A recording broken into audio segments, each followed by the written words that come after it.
September 10, 2024 మంగళవారం encourage మనం మదనపల్లి మార్కెట్లో టొమాటో స్టాక్ అంటే దిగుమతి ఎలా వచ్చి మనం ఎవరిలో తెలుసుకుందామండి.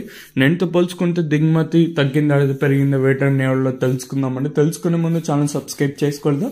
ఇంకేంది కలిసి ప్లీజ్ లైక్ ప్లస్ సబ్స్క్రైబ్ చేసుకోండి. ఇంకా విషయానికి వస్తే మీ కుడి చేతి పక్కనే సబ్స్క్రైబ్ బటన్ అయితే ఉంటుంది. సో సబ్స్క్రైబ్ చేయడం మర్చిపోద్దండి, అలాగే లైక్ చేయడం మాత్రం మర్చిపోద్దండి. మనం ముందుగా టీవీఎస్ మండలి మొత్తం మాట్లాడుకుంటే ఇక్కడ చూసుకుంటే టీవీఎస్ మండికి అలాగే ఇక్కడ ఎంఆర్ మండికి సిఎంహెచ్ కేజీఎన్ మండి ఈ లైన్లో బాగా వచ్చిండేది, అంటే రేకుల వరకు వచ్చిండేది, అంటే ఈ 4 మండలికి అయితే వచ్చాయండి.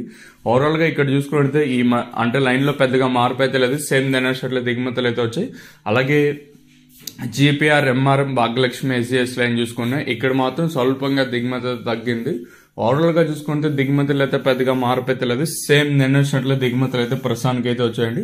ఒక 5 ఇంకా 10-15% కొంచెం అటు ఇటుగా వస్తున్నాయి. వేలంపాటలో పెద్దగా అంటే వేగము అట్లా మార్పు అయితే లేదు.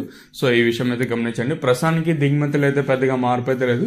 ఏ పక్క మండీలో కొంచెం స్వల్పంగా పెరిగితే ఆ పక్క మండీలో తగ్గింది. సో రెండు బ్యాలెన్స్ చూసుకున్నట్టు పెద్దగా మార్పు అయితే లేదు. మరి చూద్దాము ఈ ధరలు అనేది ఏ విధంగా వెళ్తాయి చూడాలి. సో సబ్స్క్రైబ్ చేయడం మర్చిపోద్దండి, అలాగే లైక్ చేయడం మాత్రం మర్చిపోద్దండి. తెలిసిందే కదా మనకు వేలంపాటలో ప్రారంభం అయితే అంటే 8:30, 8:35కి వెళ్తే ప్రారంభం అయితే ఉంటుంది. మరి చూద్దాము ఈ ధరలు అనేది ఏ విధంగా వెళ్తాయి చూడాలి.